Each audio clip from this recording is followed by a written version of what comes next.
The following is a presentation of the Belly Up Sports Media Network.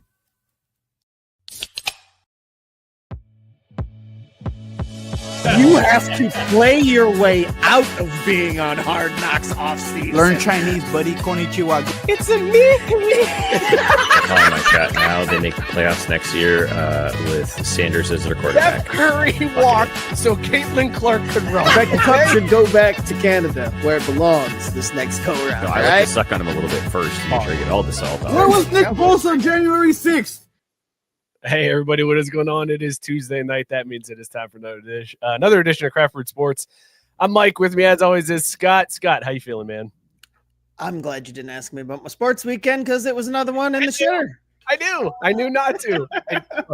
Look, man, I'm sorry. It's not good for you right now. Not great. The only good thing you have is that coming up next weekend, you got the Reds. So you can write the shit, baby. You're back. Reds are streaking, and we're buying Carlos Carrasco. This is not 2016. They were streaking, and then hey, you know what'll cure what ails you? The Atlanta Braves coming to town. Just hoping to not get embarrassed at the Speedway game, boys. Just don't get embarrassed at the Speedway game. Hey, you got rid of Stuart Fairchild, so that's something to hang the hat on. Net gain, I guess. Yeah. Chin up. Thanks. How was your sports weekend? It was pretty good. Reds look good. Disappointing result in Miami for FC Cincinnati. Tie with Inter Miami with Messi and Alba. I didn't think Don Garber was going to have the guts to suspend Leo Messi, and he did. Then I was like, oh, shoot, FC Cincinnati has to win this game now. And then they didn't even score. And I was like, well, that's disappointing. Speaking of disappointing, Mookie's here. Mookie. Yeah. What do we put on the series next week, boys? I feel like we got to put something. I mean, some bath salts or, some playing guitar in Fountain Square or something. Like, what do we put on the line? Bath salt? You went to bath salts? Yeah, how was that? That was the smelling salts. Or bath salts. I mean, hey, whatever. Whatever you look, y'all the one putting money on the line or putting a large chasm there, dude. I mean, the gray area, some kind of salt. I want to see someone huff some kind of salt somehow when their baseball team loses. Table salt, sea salt. I'd watch that. The man went to bath salts. You went to bath salts. Like, we got to do some bath salts or something. Smelling salts. That's what they're called. Yeah, not sniffing salts, smelling salts. Also, he wanted to put him on the line too. Like, I'm not gambling with bath salts. Like, that feels like no matter what I lose. But I win, and so do the viewers. So why not? Do it for the show, man. Do it for the show. I mean, listen, I'm happy to do a smelling salts bet, but I draw the line at bath salts. I'm not doing bath salts for the viewers. I'm sorry. Love the viewers, not doing bath salts. Mookie, how was your sports weekend? I mean, look, I gotta be honest. I kind of consider win that Don Garber suspended Messi and Alba because they got so butthurt about it that they're like, oh my God, will he maybe not sign him back in Miami after this? Like, I'm here for that.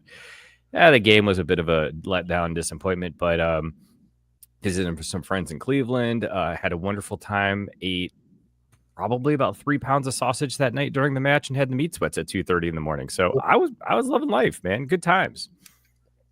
3 pounds of sausage you took down the old face hole there. So what happened is this wonderful place called Gibbs Butcher and something else, Butcher and Brews or something there in Cleveland. And they make all these fantastic kinds of like craft sausage. I mean, we had an Italian meatball and marinara one. We had a extra garlic kielbasa one. And they were so good. So like we picked, I think we ended up buying, we got 18 pounds and of which we only made about half. But, you got to have a little sample from all the different flavors. I mean, you got like 8 or 10 flavors. So, you have a couple slices of each one and then you look up and you're like, I ate 3 pounds of sausage. I regret nothing. It was great. Somehow their plumbing handled it the next day. Gabe said Butcher and Brew is fire. Gibbs, man. Check it out when you're in Tank Seatown. is on to you, Mook. Tank said Mookie just said bath salt so he can negotiate it to gas station boner pills. Art of the deal. Look, again, I was talking about a punishment, Tank, not just a good Saturday night. But, hey, whatever, man. I also don't know why. How come nowadays when we hear bath salts, we immediately go to, the crazy stuff? What's wrong with a nice, comfortable soak? Pause. An Epsom salt. Thank you. Okay. All right. Well, listen, whatever. We've got a great show tonight, guys. We're going to talk Bryce Harper. Do we? Scream. We've got a show. We've got a show. Planned, sort of. Bryce Harper yelled at Rob Manfred, so we're going to talk about that. There's another Guardians player that's being investigated for degenerate gambling. Like, what is Mookie's going new on? favorite sports town, baby. Mm-hmm. He is moving Wonderful. to Cleveland soon. I'm coming home. We also found out this week that Coach Prime is the only person in the world who can take a cancer diagnosis and turn it into a marketing opportunity. So shout out to Coach Prime. We'll get to that story. Plus, John Daly is going to be losing a ton of money because of a certain location in Augusta closing down. We'll talk about that and all kinds of other stuff. Before we do, though, let's talk about these beers that we were drinking tonight. As always, we are rating them on Caesar's scale. Dog or no dog? Scott, you promised us the Discord, which, by the way, everybody listening should join the Discord channel. You promised us in the Discord that we got a special one tonight, a little THC Tuesday, as Gabe said before the show started. What is in your mug tonight, Scott? It is the final of the Miggers in Uncle Arnie's variety pack. And as you enjoyed last night, I saved the best for last. It's Uncle Arnie's Arnold Palmer. They're iced tea lemonade, 10 meg infused. It's a dog. It is so good. So good. I got nothing else, man. It's delicious. Oh, God. I laughed because I got that variety pack and I was looking at the instructions just because I was like, what do they say? What are their warnings that they give on this? They're like, drink half the can. Oh God, the instructions are hilarious. Yeah, drink half the can and then wait an hour or two for full effects before consuming the rest of the can. I swear to God, that Arnold Palmer one was down in no time flat. It is. Well, did you get the variety pack yourself? I did, yes. Nice. Okay, yeah. The only one that was kind of just like all right, if I'm being truthful, like because they were all good, but the watermelon was the only one that I drank, and I was just like, okay, it's fine, but I wasn't like crazy about it. It got better as it went along, but yeah, I mean, I would totally buy the entire pack again because Uncle Arnie's knows how to do some Miggers.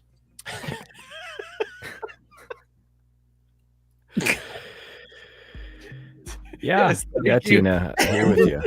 Tina, something else with a hard R and had some wide. No, Tina. Miggers. MGRs. Hard M at the beginning of that. Like the Russian fighter plane. Gabe said that half of you liked the watermelon flavor. Yeah, no doubt. Like I said, I enjoyed it. It was the only one that upon first sip, it was like, maybe. Where is it? There it is. Race card. Early pool tonight. Mookie, well, hold on. Before we get to you, I want to do what Scott did. Yeah, I want to give it to him, but I feel like the robots get the credit here. Scott saying, why is, according to his Chat GPT discussion, goes, why is Mookie a thing on Craft Brewed Sports? Chat GPT said, it looks like, quote, Mookie, end quote, on Craft Brewed Sports isn't a reference to the famous MLB player Mookie Betts. It's actually Andrew, quote, Mookie, unquote, Wyborski. Bitch can't even spell my name right. Wyborski.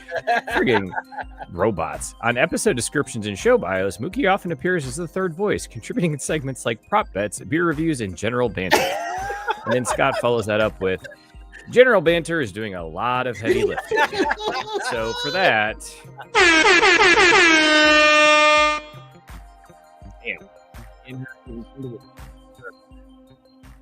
what's not trouble is my beer today. I already had this before. Coffee milk stout straight up. Very good. Not as good as the first one. It's from Peculiar Brewing in Windsor, Fort Collins. Yeah, solid brew though, man. I think it would be even better if it wasn't 3 years old. But for a hot summer Tuesday. I was gonna say Sunday. Why did I think it was Sunday? Solid beer, absolute dog. It sounds good. Look at how dark that beer is. Mhm. Oh my god, that is amazing. Yeah, that is. It's always stout season. Yep. Baby. I bet it tastes like straight black coffee. It looks I was so gonna good. It is. Well, and here's the thing: it's got a little bit of bitter aftertaste to it. Actually, I love my coffee just Me too. straight black. Yep, same. Mhm. It's the only thing that I do darker than me.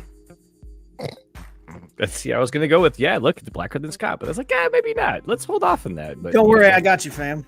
appreciate you. Mike, what are you drinking tonight? Or before you get to that, let's talk about what they're drinking in the chat. No, fam.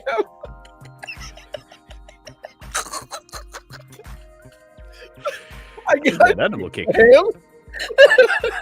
We're a bunch of 40-year-old dudes. I got you, fam. I figured I'd just lean into it after he said, after I made the comment about the black thing. It's like, oh, well. No cap, brah. I'm drinking Jungle. Gabe said he's drinking Jungle Juice double IPA, 9.9% ABV. He says it is a dog. Gabe going hard on a Tuesday night. Gotta love it. Matt Barr is drinking a beer that, Love that name. goodness, what a name. Master Shredder from the Vale here in awesome. Richmond. 5.5% hazy IPA. He says it is a dog. Gabe also backing him up, saying the Vale is fire. And Tank also doubling up on this. This sounds like a brewer. I need to find some beers. Yeah, no from. kidding. Instead, hail the Vale.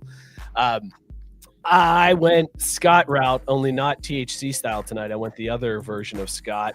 And tonight I Sour. got a beer, from 450 North. I've got Split Nana. This is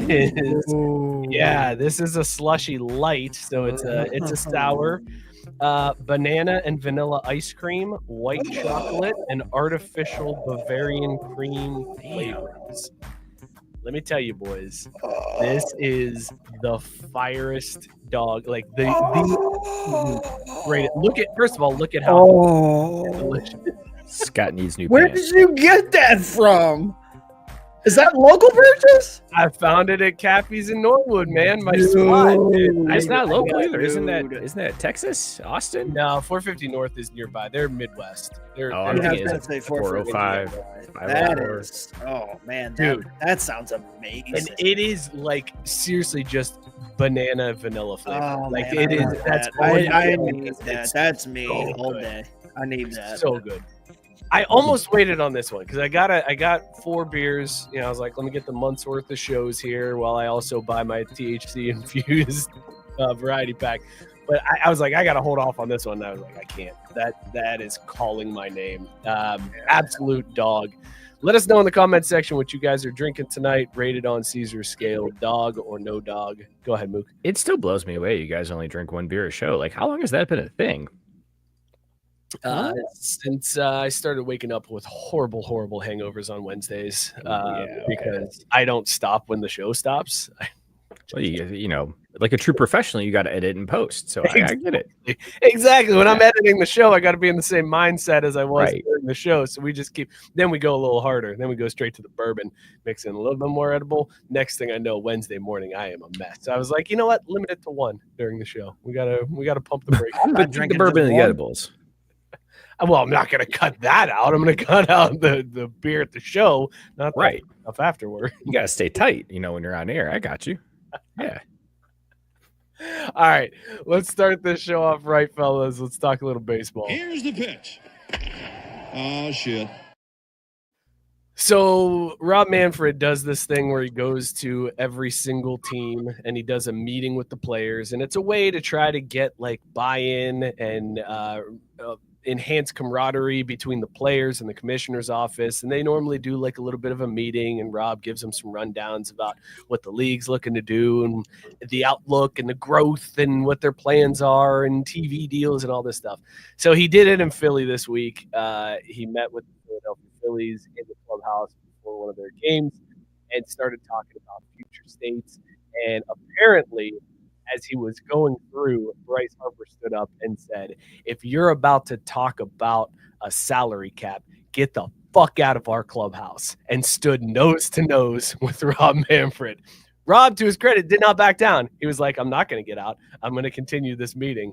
And then Nick Castellanos kind of chimed in and was like, oh, I got some questions, and diffused the situation. But Bryce Harper jumping right at Rob, trying to shut down the talk of a potential salary cap. Scott, with the CBA on the horizon, we're getting locked out again, right? Like, there's no doubt about it. If it's this contentious now, this far before the CBA, we're done. Like, baseball's definitely getting locked out.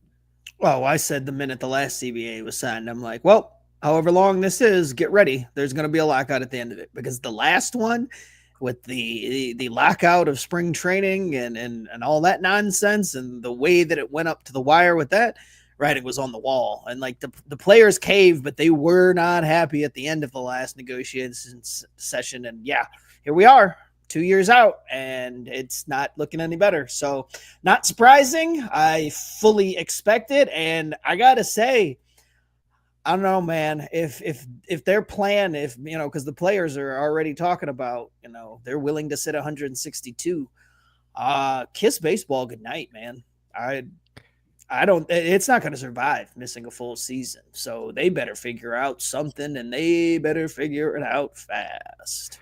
So I was still taking a page out of, Blake's book here. Did you guys see they had footage from the clubhouse? No. So, yeah. So, yeah, here you go. So, live look in this. They walk in just as they're ready to sit down and have this conversation. All of a sudden, Bryce Harper hops up and Boo this man! that's about how it went. There should be a designated person to do that in every locker room, just for the record. I figured, right? Team captain, whoever, somebody should immediately do that when Rob walks in, period. I love that Bryce is like full-on Philly guy, though, now. Like, that is the most Philadelphia thing I've ever heard, is just standing up to the commissioner of the league going, get the fuck out of our clubhouse, bro. Like, just full-on Philly guy telling him to get the fuck out. And, dude, it takes balls. But also, Scott, you said they're willing to sit 162. They're not, really, right? Like, maybe the top-end guys are, but the majority of the league is not willing to sit 162. There's no. Well, I mean, if the top part is doing the talking, though, like that salary cap, it feels like, is going to be a almost a non-starter. But I don't care. I mean, get it, don't get it. Give me a salary floor, and give me a luxury tax that works properly and is enforced properly. I don't need a cap, but I need baseball. So fucking figure it out. Do you think the owners themselves, though, are united in what they want to see salary structure wise? Like, do you think like the Mets, the Dodgers, and the Yankees are all sitting out there caping for a salary cap or even like luxury tax stuff? Yes. Yeah. Why wouldn't they? Yeah. Do that? Why would Owners, they? owners are Dodgers always paid their way to left. World Series titles. Like, they've proven money can still buy championships in this sport. Why would you want to give up that pricing power? Because right now there is no cap. So that's why they're willing to pay their way to a title. Yeah. If there was a salary cap in place, they wouldn't care about the titles, and they would just care about raking in all that cash. Yep. Like, you've got the most ridiculous TV deal coming from the Dodgers. Think about this. If there's a salary cap in place and the Dodgers aren't able to spend the billions of dollars in salary that they're spending, and they put it back in their cut pocket. into that, the owners are like, wait, you're telling me I might not have an easy path to the title, but I'm getting an extra bill in my pocket? I'm good. I'm fine. I don't need to worry about this Do championship. you really think they care more about money than winning? Yes. Yes. 1000%. What is this? I'd world say coming like to? I'd say 2/3 of the owners in baseball barely care about winning. No lie. It's No without cap. a doubt. It's Mook, and I don't even think it. I'm not even saying this is just a baseball thing. I think this is an owner thing. Yeah, this is owner Yeah. sports team. These guys franchises just in general. want the cash. Like they want to own a piece of a professional team so that they can pretend like they're friends with these athletes while at the same time raking in cash. They don't care about titles. They don't care about the city. They care about money, man. I mean, And sounds pretty good though when you put it that way. It's hard to argue with that, right? Why I don't understand why people will side with the owners in any of these labor disputes at any point, because the owners don't really care. They'll put on their their bootlickers. Yeah. I mean, that's seriously. That was a that's hard it. R too, by the way. Like, That's all it boils down to. Like, folks love to think that they're cozy enough, like the owners actually give a shit about them or would defend them. It's kind of like the same way it goes in Washington. Like, they don't give a fuck. Like, you're just a walking dollar sign to them. So they love it when you are on their side, though, because again, that's free publicity for them. It's so true. They only want. Gabe said, "I heard boob liquors." We can get down with that too. a Both little sides. bit, Both sides column A, of it little are column B, that. you know. Yeah. It could be both, right? Yeah. Not mutually exclusive. Put that boot on your titty.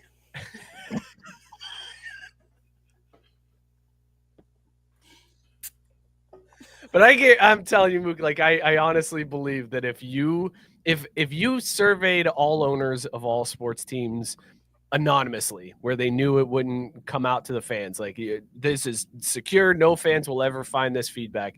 What's more important to you, a championship or getting the most you can in your bottom line? I'd say 100% are going to say the bottom line. Like they really don't care about the championships because they're still making money. Even the worst teams in the league. You look at Jimmy Haslam and the Browns, he's still making cash, like raking it in, dude. It's unbelievable to me. Now, I do think there are owners that are more willing to spend money to get championships. Like Steve Cohen in New York is willing to spend money on the Mets because he loves the team. He's always been a Mets fan, blah, blah, blah, all that BS. But I think at the end of the day, if you told him, hey, Steve, it's either a championship or a salary cap and you get an extra $1 billion in your pocket, he's taking the $1 billion, without a doubt. That sounds nice. $1 billion. I mean, there's a ring to it, $1 billion. Like if it was 995 million, maybe that's what it is. Maybe we just got to find a way to knock a couple $1 million off that, and that's when we'll get him the case. That wasn't the only news out of Philadelphia this week, too, boys. Did you see the video that has gone viral from the Philadelphia Yankees game this weekend?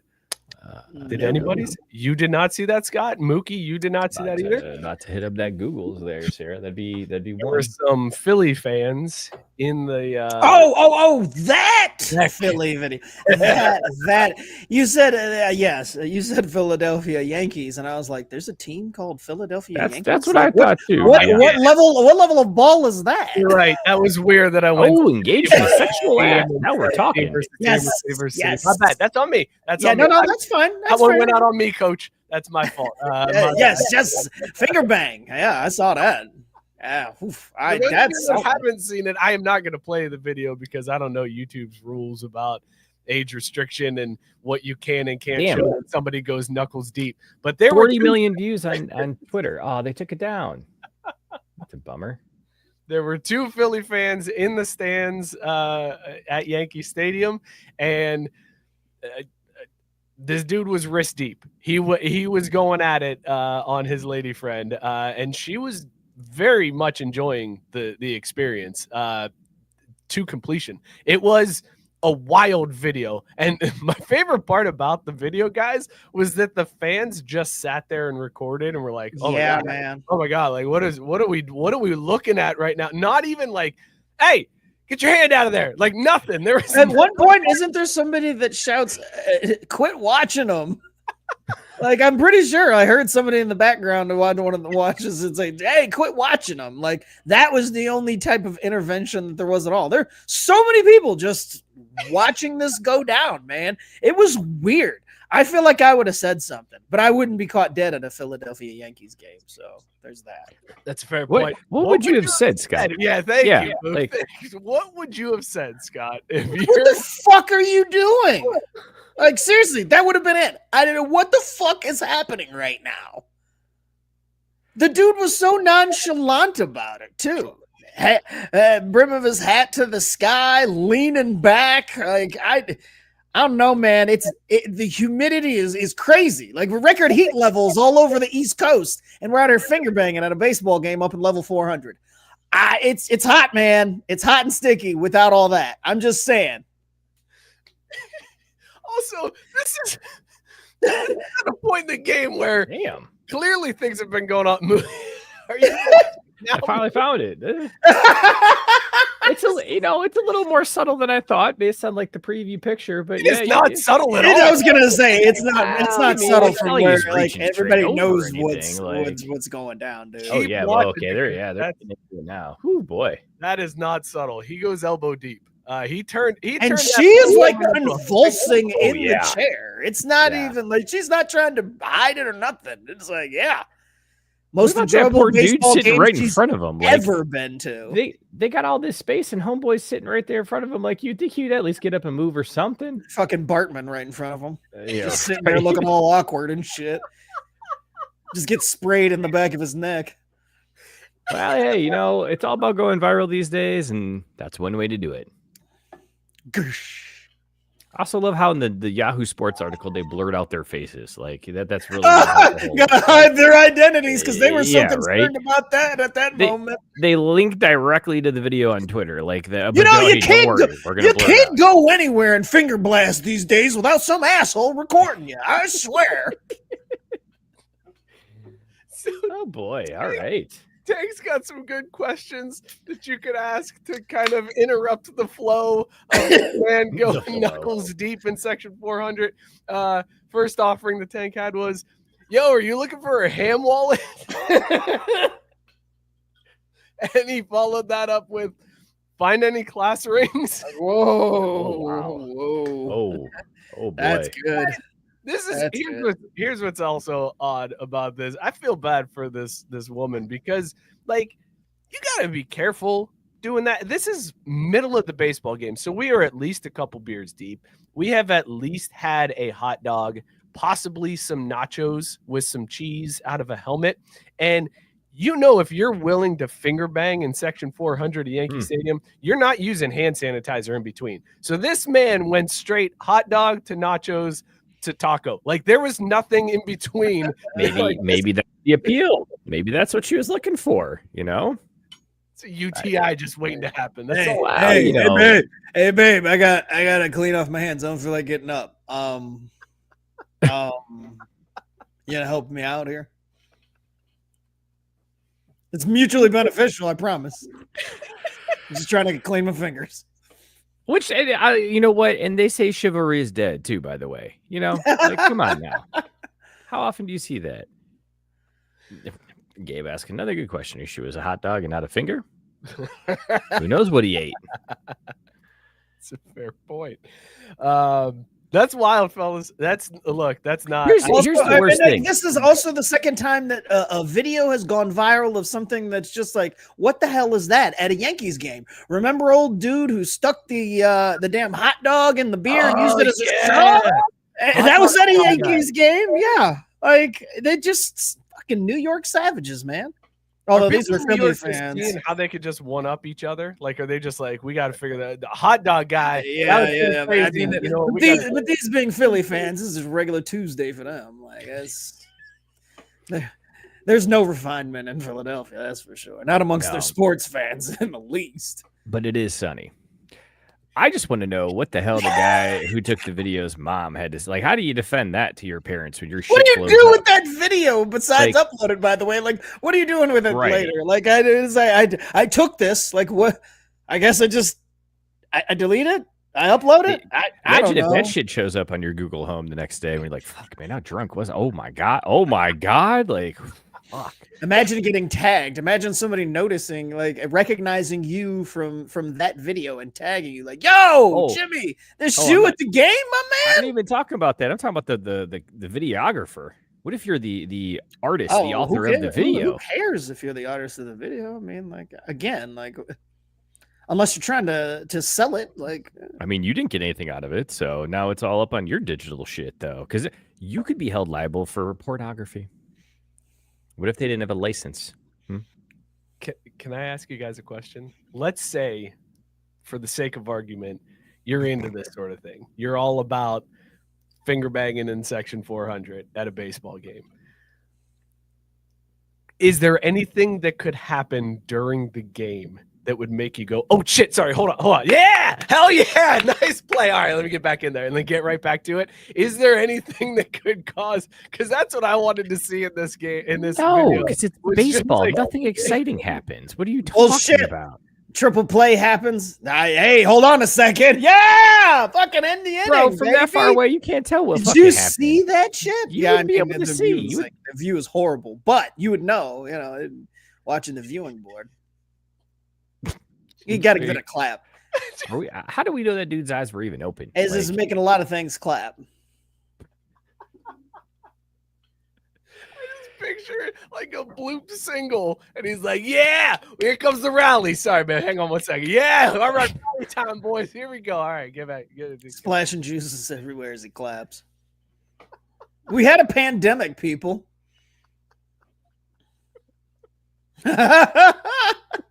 Tyson asking, what if the finger bang was the CEO of a tech company and the finger bang was the HR lady, and it happened during a Coldplay song?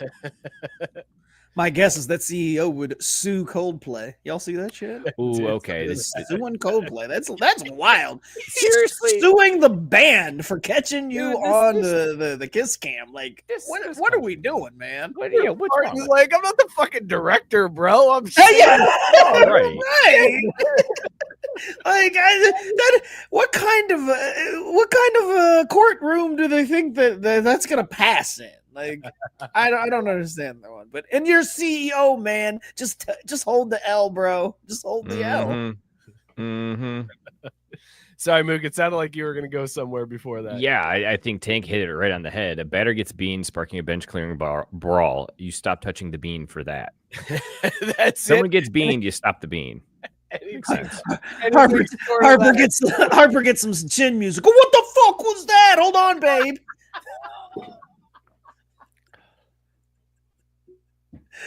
You fucking pussy. Speaking of, sorry, my bad, babe.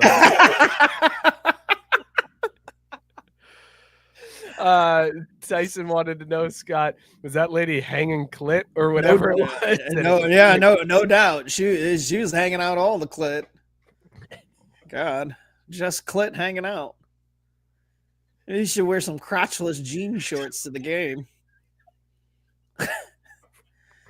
Easy access at the Yankee game. When it gets boring in about the fourth inning, I'm gonna need something to get me through. To be fair, Scott, it was clearly a jean skirt. Like, she came prepared. There you go. Did her homework. Can you imagine like this shit happens on a Saturday, right? Or like maybe a Sunday, like it's a day game, and you don't know what happened. You don't find out till a couple days later, and then you look at where it is, you look at the ballpark, and the rest. Son of a bitch, I fucking sat in that seat the next day. Because you know they ain't cleaning that off. You just get to your seat, it's like, you guys smell something over here? Smell like pennies in here. What's up with that? Like, I mean, that's weird. Y'all got a roll of pennies or something? What's going on? Yankees start selling fish tacos in this second? Knuckler. Tyson said that guy's super villain name is the Knuckler. Oh man, crazy. But I guess to Mookie's point, we don't see this too often at other sporting events. So maybe this is just a baseball problem. Because I think there was another video, it was like a year or so ago, where it was at a baseball game in the concourse where some guy was going from the backside though. He went a Yankees game. It was at a Yankees game? Yep, because that was also in the article.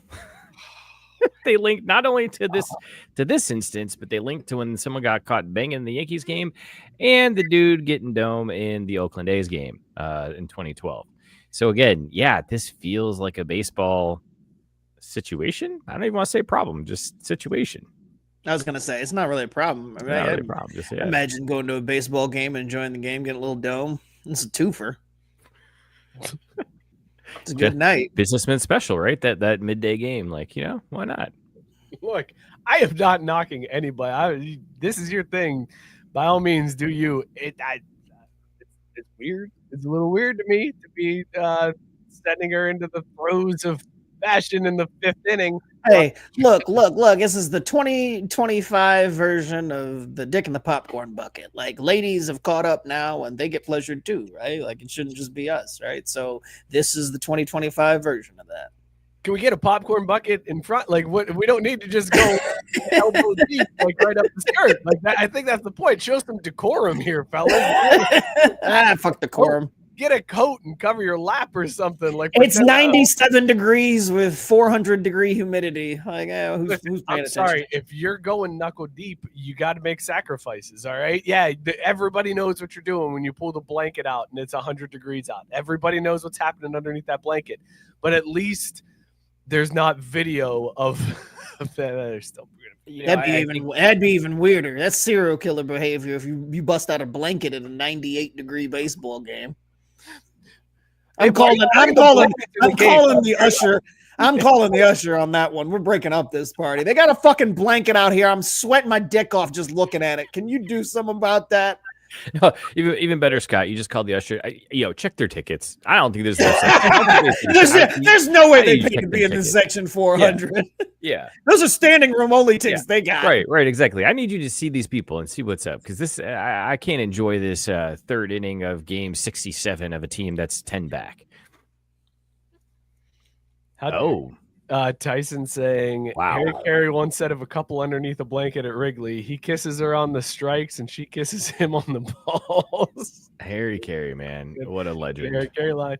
Tank said, PSA, if you're going to do hand stuff in public, you got to bring a blanket. That's exactly correct, Tank. Gabe, I missed it. I'm sorry. Mookie, Gabe said you had 3. Snip, chug, drain for those 3. Do you know what that was? Yeah.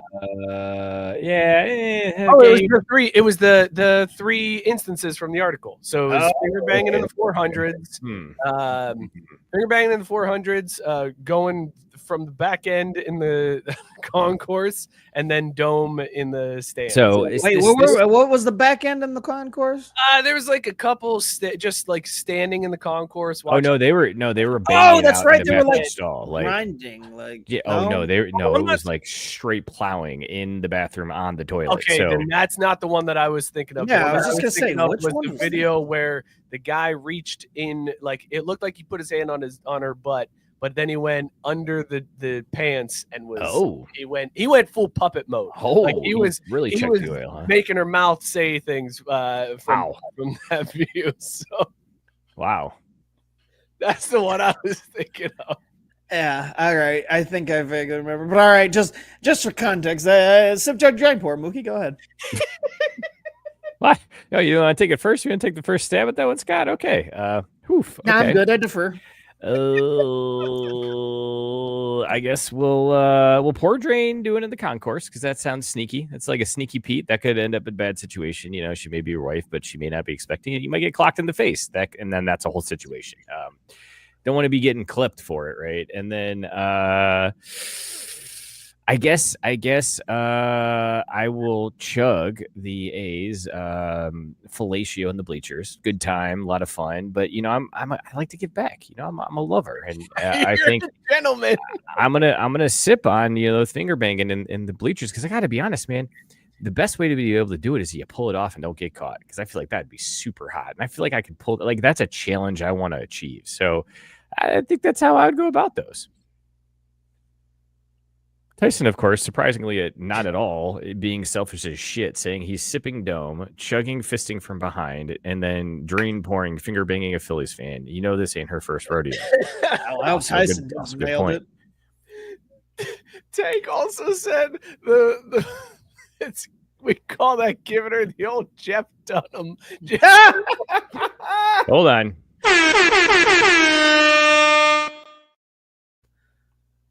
Yeah, I mean Tyson nailed it. I don't have anything else to add on that one. Tyson perfected it. That formula right there.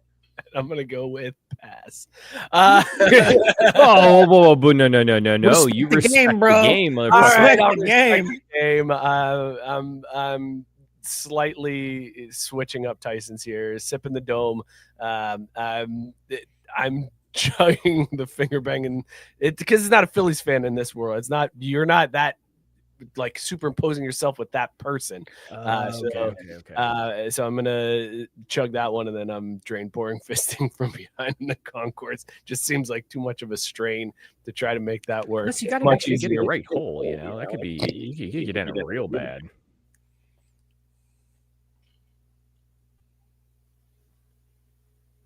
Oh, hey, honey, how's the show tonight? Oh, man, we talked about some shit, let me tell you.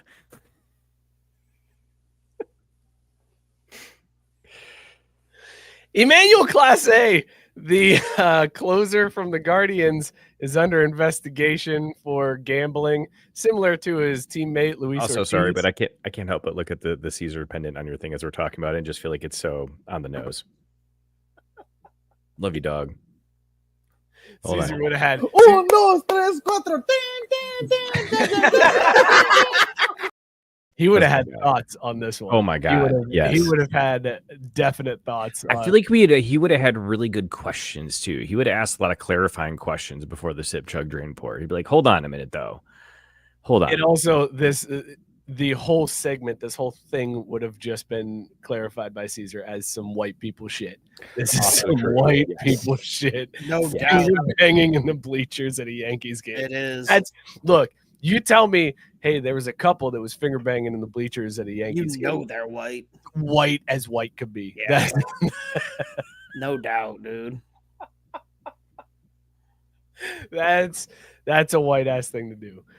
Anyways, the Guardians closer, Emmanuel Clase, is being investigated for gambling, degeneracy, illegally betting on himself, helping people go bet on himself, just like his teammate Luis Ortiz. They don't know, or they haven't reported yet if these are connected. They've got to be connected, though, right, Mook? Like, there's no doubt that these are not. They're not isolated incidents. These are connected in some way. But like, I didn't see like evidence or whatever. Like the other dude who threw awful pitches. Yeah, but like, no. There is a compilation of first pitch, ones that are being investigated, and it's actually longer than the one that they had for Ortiz. And if the bets were on like first pitch being a strike, I mean, Clase on the ones that they have on this clip, I mean, he was spiking them. Like, we're talking about, like, not even close. Like, making sure it was going to be a ball. He wasn't going to get caught like Ortiz saying fuck because he accidentally threw it in the zone. Like, these balls were high and away as fuck or spiked into the ground. So, like, I don't know how this whole thing works, but if that's what it was on 0-1 counts, there's a series of them that was like, ooh, that's damning evidence. Yeah, those are some pretty bad misses. Yeah, dude. Bad right there. And, the part about it that I find really intriguing, too, is like this last one he threw against the Royals, which I think skipped maybe 15 feet in front of him. Yes, dude. Also occurred when the Yankees or the Guardians were up 6-1 in the ninth. So it's like, totally safe bet. Let's just bounce this one in there and cash in our $10,000. God, this is so bad. Like, be better at it. Like, they deserve to get caught. It's amazing to me that these guys, and listen, Ortiz, whatever you could say, maybe, fringe kind of guy, not making the same kind of money. He's making baseball money, still making good money, but not like the money that you could, not Scott Boras level money. You know what I mean? Like, Boras isn't your agent, so you're not making all that. Clase is like an all-star, man. Like, he's good. He's making and he's a closer, which gets paid crazy money just for being a closer. Like, you get mad money. Why is that not enough? Why do we have to do this to get even more? Like, is the 10 grand you're making on that pitch really worth risking it all? Like, is it really worth risking everything? Because you're going to get banned for life. You're going to get banned for life. And, like, most likely, after these videos, he's likely going to get banned for life. Well, it's like, the thing I don't understand is, like, have we learned nothing from Jonte Porter? I mean, come on now. Like, I just don't get, there's got to be better ways to rig the system. This just feels so obvious. Like, I don't know. Like, here's the thing, right? I feel like you could kind of pitch your way around the edge and like have the first at bat be a walk, and that wouldn't really draw any attention, right? So like, why are you bouncing first pitches in the ground like this? That's just too obvious. Because Mook, as you know, your odds are much better on a first pitch ball than it is a walk. The payout is going to be way better on this next pitch will be a ball rather than this next batter gets walked. The difference in the payout is going to be crazy. Yeah, but at the same time, if you're smart enough to get away with it, you can run the gambit dozens of times a week. So what you're telling me is that they should be betting pennies. And boom, baby. There you go. See, right? Like, because what they're doing is they're going big risk, and the reward just like, because unless this shit's paying out at six figures, I don't understand it at all. You've got Clase being like, I made 32 cents on throwing that first pitch of ball, baby. Oh, man. If I do this like another 100,000 more times, I am banked. Set, dog. Great. Set. Stacking them pennies. Like, whew. Which, end of July is coming up. I'll let you guys know. It's a little bit of a rough month. That All-Star break really kind of hurt me. But at the same time, overall, White Sox, the Chi Sox, and the Rockies are doing me good, man. Real good. White Sox been whooping ass. They're like 4th in runs scored this month. I know it sucks, but and they eventually regress to the mean. It all works out in the end. Let's see here. Scott, how do you feel about these guys risking it all for like a measly 10, 15? Oh shit! Bet. Dude, I don't get it, man. I will never understand though, because I can't imagine spending my whole life in getting to my dream destination and then just pissing it all away for, like, comparable pennies to what I'm actually making. Like, and I mean, I don't know how long like these two had concocted it, and who knows? Like, you feel like it's like Clase was like a month away from Ortiz. Like, is there anybody else in Cleveland? Like, doesn't the league kind of have to like look at everybody in Cleveland, or at least kind of have everybody under the microscope on the pitching staff? Like, do they have to go and review all this stuff? I don't know, man. I don't understand it for any of these athletes, but I don't know. I've never been in that position, but I can't imagine finally fulfilling a dream like that and pissing it all away for such a small amount. I feel like the only way that you could get me to do this, if I was like a major league pitcher, I was making millions, the only way you can convince me to do something like this is like, we've got your kids and your wife hostage, and we're going to. I was wondering about that. Yeah, like that's the only way that I'm gonna be like, you know what? Fine, I'll bounce one 15 feet short. That's fine. I will do that so that you can make your 10K. Like that. That's the only way you're getting me to. Otherwise, like, no, I'm good. I'm set. I'm just gonna go ahead and cash this game check and go back to my mansion. Mookie, you are very invested in whatever. It sounds like So sounds like the plot to The Fan. Robert De Niro like holding the kid hostage. Like, I'm gonna kill your fucking kid. Hey, Bobby. That's it. It's the only way you're getting me, Scott. And Scott, and just like that, hold on, I'll get his avatar up here. And no, I'm excited because don't get there. We go. He's back. Oh, he's back. Yeah, up $10 this month on the Rockies. So that's cool. Not looking as pretty for the Chi Sox, but hey, we still got 2 days. And I still have to have the bet closed from today, and the Phillies are pounding them, so it looks good. But again, it's the long game. Baseball's a long fucking season, man. Like, that's what I'm saying. Like, find ways to stack them pennies, those $5 bills, and like have yourself a nice career. I just don't get it. Tank said it's the apple in the Garden of Eden of sports. It's the one thing you can't do. So maybe that's it. It's like a tempting thing of like, hey, we're not allowed to do it, so we got to do it. Yes, he's gone. It's just all the way gone. But that's okay. We got other options. Tyson wanting to know if you're an MLB pitcher, what the fuck are you doing with the wife and kids? That shit didn't work out for Kevin Costner in any of his baseball movies.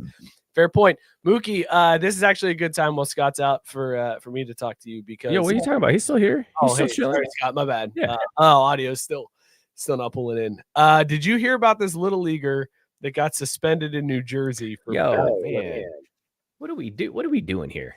Like, what are we doing? First of all, like, what's it take to get suspended in Little League? Good to see you, man. Oh, hey, it wouldn't be a Tuesday if my internet didn't fuck me over. I would love to see the history at Scott's house of like the speed tests and just watch and see it's like good all week and then Tuesday just plummets. Like someone on Spectrum just fucking you. They're like, they know what happens. Like, I'm gonna get them. I'm gonna get them on Tuesday. Scott, we were about to talk. I think I'm about gonna have to this turn off my little green bit. screen again. I think they're bullshit. Oh no. Yeah. It lasts as long as you can. Let's see how long you can hold. Pause. I'm still here. Things overheard in the Yankees bleachers for 100, Alex. we were about to talk about this little leaguer from New Jersey that got suspended for flipping his bat in the semifinal game of the state championship. What are we doing, man? Hits a dinger and flips his bat to the moon. It was an epic bat flip. Got ejected from the game. And under Little League rules, when you're ejected, you're also suspended for the next game. But his dad's a lawyer, so everything's okay. He went ahead and filed a lawsuit, got a temporary injunction. The judge ended up ruling in favor of the kid, saying that because Little League has clips on their social media of bat flips, they're promoting the behavior, so they can't suspend him for doing the thing that they're promoting through their social media. So the kid gets back. He's able to play in the state championship game, hits another dinger, fellas. And what does he do? He goes full petty. He takes the bat, sets it down gently at his feet before he completes his trot. Runs. That's fucking awesome. Yeah, I was like, oh man, I hope he just like gently places the bat down, like leans all the fucking way into it. And then when he crosses home plate, just shakes his nuts. Like, get these right here. It reminds me of the Jack Caglione home run trot when he was with Florida, because a teammate got ejected for like getting all excited. So then Jack hit a home run and then ran around the bases like this and just came into home plate, just like his shoulders hunched, not celebrating anything. Little high fives is exactly what it reminded me of. And then full circle moment, the kids' team loses 14-10. So all of nothing. Oh. You know, you hate to see it because I could only imagine what would happen. Oh, there you go. It goes on. No, do you hate to see it happen? Because the kid got suspended and his lawyer daddy filed a lawsuit so that he could play in the state championship game. So do you really hate to see that? See, this ain't like that though. This isn't like suing Coldplay because your dumbass got caught on the kiss cam. Like, this is one of those things that's worth taking to court, because now what you have is precedent. So now no kid can get suspended for bat flips in Little League, and that, my friend, is a good thing. No, all this is going to get you is a closed loophole in the rule book where it says bat flips are illegal and you'll be ejected and suspended for one game. So which is also great, because then Mr. Hey, what club are you using here? Now you got a way to get anyone on the other team. So you better believe there's going to be an assistant coach on every single squad that's watching after any hit. Be like, ooh, I feel like that was a flip. I know it was more of like a horizontal tossing motion, but that bat rotated 360 degrees. Got to go. That's what baseball needs. Something else for judgment call. That's what we need. Somebody, the umpires have to figure out whether or not a guy flipped a bat or it was just tossing it. Yeah, that's what we're looking for in baseball. That'll speed up the game. That'll surely stave off the interest loss from another holdout, right? Right. Luckily, it's Little League. I love this story. I was so excited. Like every time something happened, I was like, "Yeah, good for that person. God, good for that person." Ha, he lost. Like every step along the way, I was happy. And I was just gonna say, it is true. This is the best of all worlds possible on this. Like, love that the kid was petty. Love that he flipped the bat. Also, love that the little shit lost. Listen, I've coached against some teams where kids have bat flipped after like a double. I wanted. Oh, see, that's different. Like, you can't be bat flipping doubles. Come on, man. Run your ass to second base. Like, you could have maybe you could have been in third. Who knows? But no, you weren't hustling. That gets your ass benched on some teams. Nah, not the Braves, but some teams. Been a third in this league. Like, that seemed like a woefully cheap shot, but okay. By the way, Scott asked ChatGPT about me. Yeah, I saw that. And the response was, here's an overview of Mike Burlon, a former prominent Georgia political and legal figure whose career ended amid serious legal and ethical issues. Mike Burlon was the chairman of the Democratic Party in Georgia and was disbarred because he was doing some dirty things to some ladies, and there was some embezzlement money going on, and then he went to jail. And I know that because I am a very vain person, and I set Google alerts for Mike Burlon, and then I get an email. Right, hey, it's good to know what's going on with your name, Google, right? In case you gotta go keep tabs on these someone. motherfuckers. First one who utters my name, I want to know. The minute my name is put on the internet, if somebody says Mike Burlon on the internet, I want to know about it, Google, and I get an email when it happens. Like an article comes up, and it's like, new Google alert from Mike Burlon. I'm like, fuck yeah! And then I look, I'm like, oh, it's that guy again, son of a bitch. That's Scott over here once again. Google, what's Google done for me? Because we clearly now know what it's done for Mike. I have talked to that guy. He's actually from Cincinnati. He went to St. X, and I had corresponded with him because I was trying to get a free Burlon for Congress shirt, and he wouldn't give me a shirt. And I'm like, you know what? I'm glad he went to jail. Screw that guy, that piece of shit. He got what he had coming. Yeah, he got what he had coming. Seriously. Scott, hold on though. I'm gonna go back to this. The reason you catching stray is what's his name? Acuna get benched for not hustling to first base or something? Or he called out the manager this year because someone else didn't get benched because he didn't hustle. But yeah, I was gonna say you're thinking of that. No, I knew what you were. I know what you were alluding to. I just didn't feel like we needed to bring up the Braves for anything non-positive again. I mean, show. I feel like the opening handled it. That's what fun would that be? I do like. Did you see what's his name? Did you see him belt that home run off for a 45-year-old Hill? Oh yeah, he 89 mile an hour. It was like 460 something. Dude, he smacked the shit out of that thing. Oh, God, crush. My I love favorite the story part was of Dig Mountain making it back to the bigs and pitching at 45 years old, but also seeing dingers that go really far. And the look on his face after he hit it. 14th franchise, record 14 franchises that he appeared. That's so dope. 7 of those occurred after he turned 40. That's amazing to me. That's my favorite Dick Mountain stat that I saw. Wild. All right, let's talk some football, boys.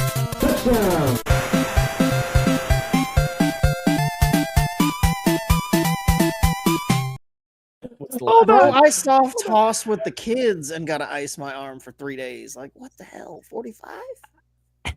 Dude, it's crazy. Hey, look, Scott, it's understandable because it's hard to stay fit in peak tip-top condition when you're out here being the CEO and co-founder of SkyNorth Software, a company specializing in Microsoft SharePoint and Azure solutions. Scott Kyser, CEO. I'm going to kill that guy and take his life. I bet he's got a better chance of getting caught up at a Coldplay concert, and getting in trouble than I do. I'm too busy sleeping to ever be caught at a Coldplay concert doing anything. So good for that asswipe.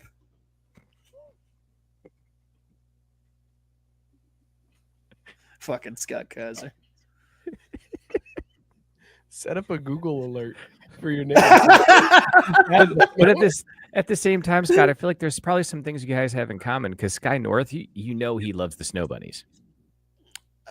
We need a picture of this Scott Kyser. I need to yes. Right, hold on. I don't need a picture of myself. God damn it. All right, Mook, you get on that. You search up Scott Kyser, the CEO and co-founder of SkyNorth Software. And I will go ahead and intro this first football story because yes. Sorry, I got him. I don't know if this is gonna be funny because it's a black guy or funny because it's a really goofy looking white guy, but I'm excited to see. I think you. But a CEO, he's a white guy. What am I kidding? Share screen. Go click these buttons real quick, and boom. Wasn't exactly what you were looking for. Nope. What do you mean got click it? What the fuck? All right, here you go. Boom. Wow. Yeah. I present Fuck to that you. guy. Fuck that Scott Kyser. Guy's an asswipe. That's not what I had in mind. That guy doesn't scream CEO and co-founder of SkyNorth Software. He does scream SharePoint Solutions, though. Looks like a manager to KFC. Why not both? Maybe he moonlights as a manager at KFC. He screams, willing to finger bang in the 400 section at Yankees. No Stadium. doubt. That's what that Scott Kyser does. Yeah, How- for sure. That Scott Kyser is no couth. How great would it be if this is what blows us up, right? Because he's got a Google alert for his name, and so when it shows up the transcription, it blows up. Then he gets shitty, puts his lawsuit out. No, there, I and don't that's want where that. we I can don't. pay. I don't want him to have a Scott Kyser Google alert because I'm going to get a cease and desist letter. Matt Barr was on the same wavelength Mookie said. Scott Kyser's Google alert is gonna piss off. Who are these sons of bitches talking shit about me on this fourth-rate podcast? Nobody's watched them in over 20 years. Oh, wait. Oops. Wrong angry rant. My bad. Fourth rate. We are moving up, baby. Hell yeah. Aren't we the top listened to sports thing in like Nambia or something? Zimbabwe? You made that up. No, you said it to us one time on the Google thing. On the Google thing. On the Google thing, yeah. I'll have to go back and check the listening stats. Although it's all screwed up now that we switched hosting providers again. So now we got to build our audience data back up. Anyways, Coach Prime this week, fellas, dropped a bombshell that he has been battling bladder cancer, and then his doctor announced that they removed his bladder and successfully got rid of all the cancer, had to give him a new bladder. And Coach Prime joked that he depends on his depends now. And if you catch him on the sideline in a porta potty, just mind your business. This is just how things have to be right now. Still plans on coaching this upcoming season after bladder cancer surgery. This is, I read something like his 14th surgery since 2021 or something crazy like that, because he had the whole thing with his toes and like He's missing a foot. Yeah, like my man has been through it. 14 surgeries though in a few years is wild, and he still wants to coach. And then it came out that Depends and Dion have partnered. Like the Depends came out and said, yeah, we have a partnership with Coach Prime, and we're proud of him for speaking up. And that's what Depends is here to do, is to help people. This man turned a cancer diagnosis into a sponsorship. Name another person in the world that could do that, because there isn't. I can't think of a single person that can turn a cancer diagnosis into a sponsorship. 45. I mean, you try at least. Hard right turn. Oh, that's a good one. Gabe and Tyson both chiming in with Lance Armstrong. Lance Armstrong was a little different. He that was slightly different, I feel like. I mean, Scott, is it like, that's crazy to me that Dion was able to parlay this into a payday?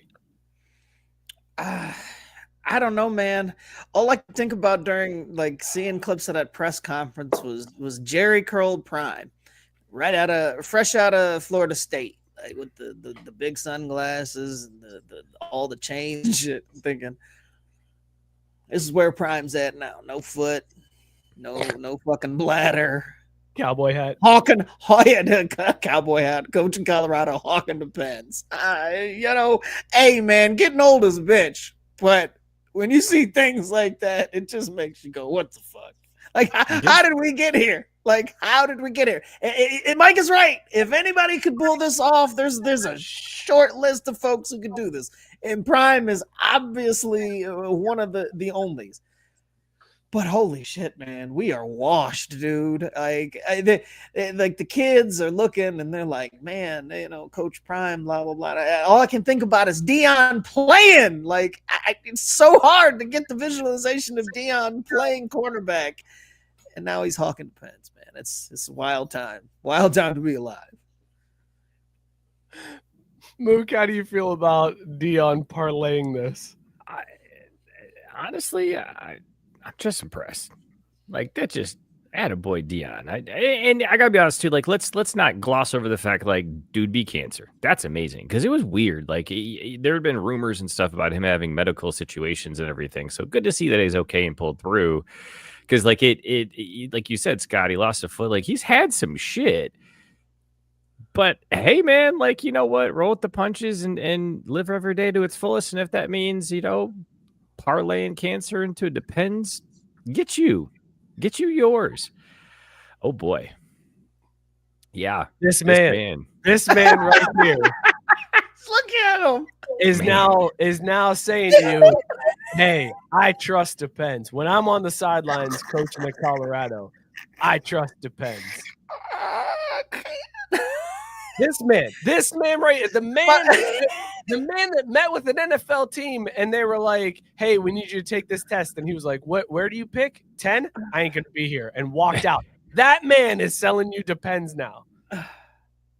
It's the only like person that could do this. It is breaking my brain. It is breaking my brain. I love it, man. It's what we need. This is that resiliency, right? This is that grit that we need more of in life these days. As someone who's gonna, take lemons and make motherfucking hard lemonade. Like, good on you, Dion. I'm back on the coach Prime bandwagon. Like, let's go. Does this quiet the haters, Scott? Because he was getting a lot of hate at Colorado. Like, there was the whole thing about them retiring his son's number, even though he barely had a winning record and lost in one bowl game. So there was like some rumblings about Coach Prime and like, now that he's beat cancer, he's bought himself a few years, right? Like he's bought himself some time at Colorado. Cue up the conspiracy theory. Oh, okay. We're doing this proper, right? Okay, all right. Well, what if Prime was, as you stated, trying to build up some goodwill, build up some publicity, because he also revealed that he hid this diagnosis from everybody, including his family and football playing sons. So what if, while we were all sitting here clowning and making all sorts of jokes about him having his son's number retired and doing all the shit that, it was clear that like Prime stock was a little down. Like probably as down as it's been in a long time. And what if this motherfucker was really playing the 4D chess that they claim the other asshole tries to play, and he was like, oh, watch this. Bladder cancer. You gonna fucking feel so you gonna shit on me now? No, that's right, because I survived cancer. I'm out here, I'm a fighter.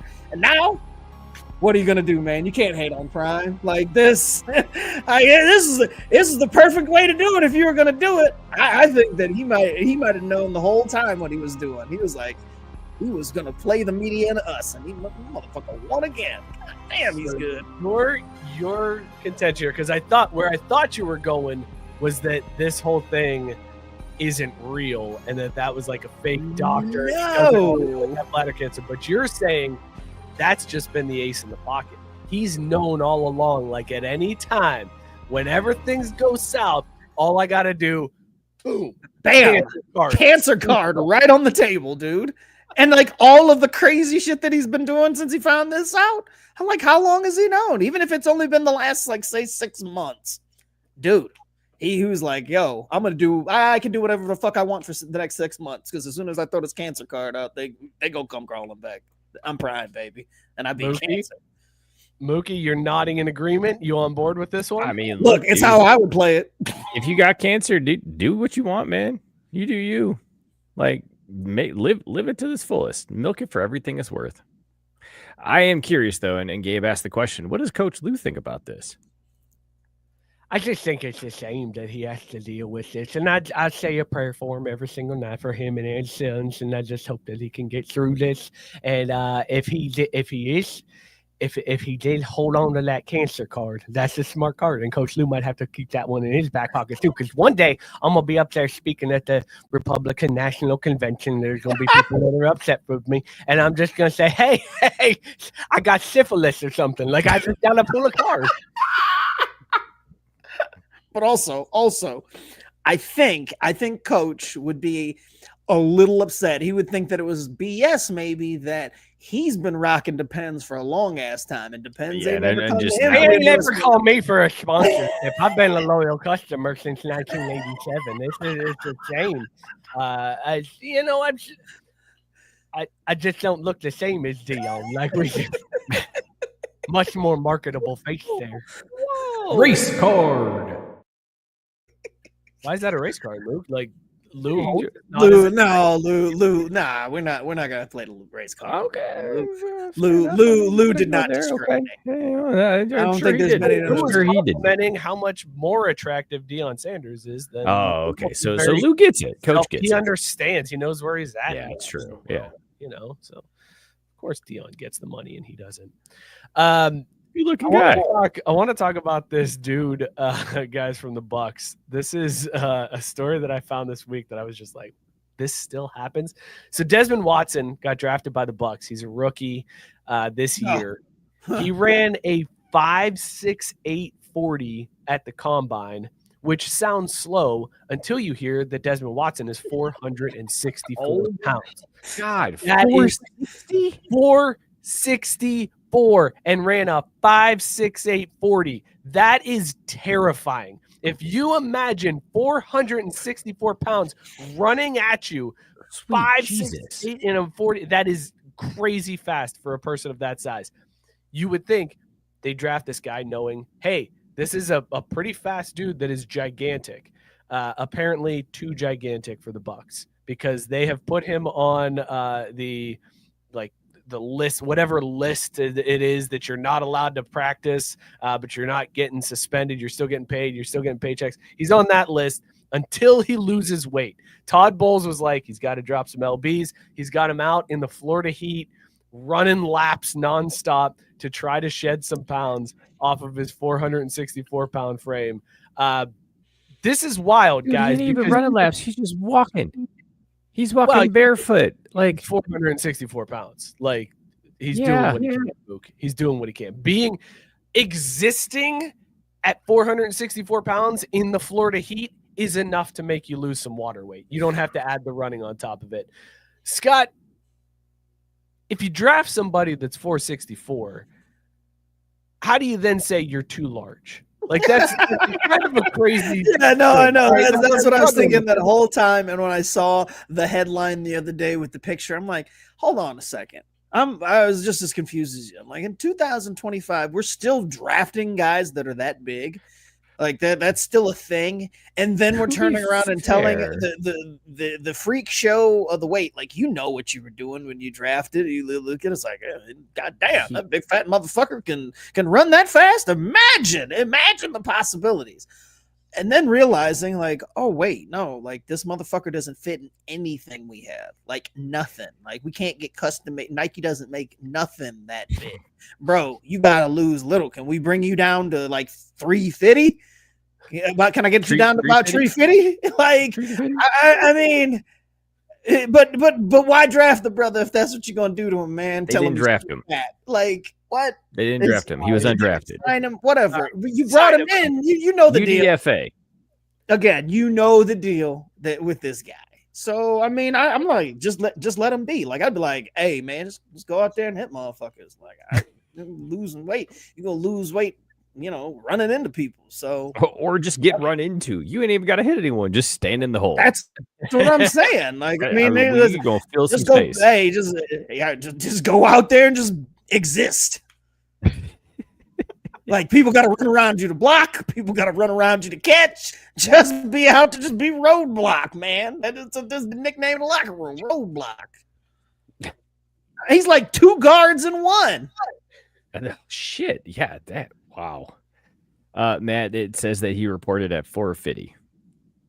Jesus, bro. God, that's crazy. That is a large human. And I'll be honest, man. Look, like he's large, but he's not the fattest person I've ever seen. He looks like, his face is he's got a chin. America. He's got I've a neck. seen fatter.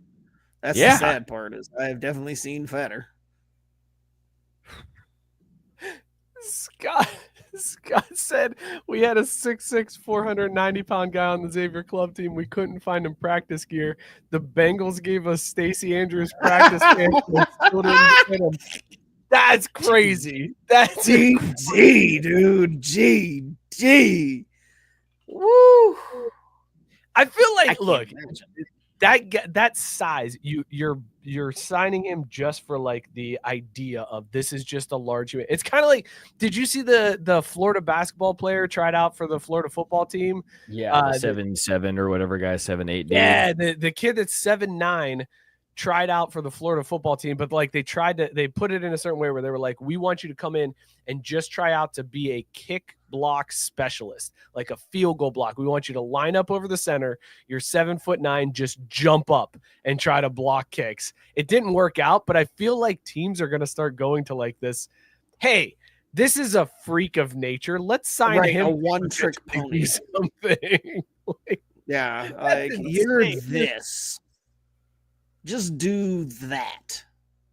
Just be fat, but not too fat. You gotta have him in as a fullback at some point, right? Like that's a goal line. If you're 464 and you can run a sub 640, I mean, that's crazy. That in of itself is Bro, nuts. I mean, running backs are gonna be called walking backs behind that big motherfucker. Like you ain't never gonna have to cut out. You ain't gonna worry about looking at the lane. Like I can't see the line and I can't get to the hole. Man, don't worry about it. Just get behind this big motherfucker and walk. can somebody tackle a 464-pound guy? Because like. He's probably Just probably make going him out your like running a back. bitch, though. I don't know how you get that guy to the ground. Actually, I also don't know how you get that guy up after the play. Maybe that's the problem. They're like, you only got him for one line. You know what this is? This is how you stop the tush push. Gabe just said no need there for a you go. tush push Yep. if this guy's on offense. This may be how you stop the tush pushes. You just put a 464-pound man right in the middle of the line. Just like, go ahead, try to move this. Wild story, but I hate that the Bucs are like trying to change the man. Let the man be him. He's a big dude. Like, why are we making him try to lose weight? I don't get it. I don't get how you draft that and then say all our bodies are beautiful. That's not. Wow, that's true. God made us all our special ways. All right, you're done. No, he's right. It's very true. That's a fact. God made each and every one of you special, and I love each and every one of you. Let's talk some golf. Playing a game of whack fuck here. Whack. Fellas, I don't know if you know this, but Hooters has been in a little bit of trouble lately. Did you guys know that Hooters Struggling, is man. struggling? The one in it's Cincinnati tough. closed, or I guess Newport, right across the river. But there's been several Hooters across the country that have closed. And one of them that closed was the Hooters in Augusta, Georgia, home of the Masters. And this Hooters is a staple, fellas. If you go to the Masters tournament, I've seen videos where people are driving down the street and there's like nothing at this restaurant, nothing at this restaurant, and then just a crowd of people in the parking lot at the Hooters in Augusta, Georgia. So this was like during Masters Week, the place to go. And I found out part of the reason why that is because since the mid-1990s, John Daly, when he goes to Augusta, parks an RV in the parking lot of the Hooters at Augusta, and that's where he stays. He stays in an RV at the Hooters parking lot, and then he comes out of the parking lot or out of the RV into the lot, into the Hooters, grabs some drinks with people, hawks some merch, hangs out with the fans, becomes the legend that he is. But now that Hooters is closed down, people are worried about John Daly.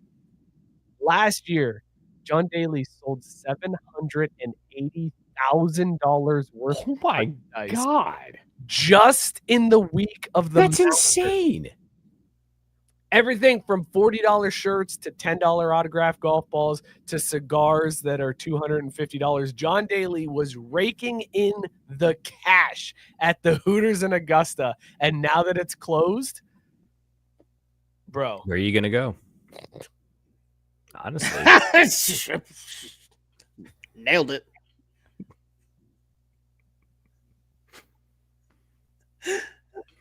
I walked right into it. I set the table. You did. You really did. Yeah, put God out the nice bless America, man. tablecloth, got the forks on the right side and the spoons on the right side, and then You know what?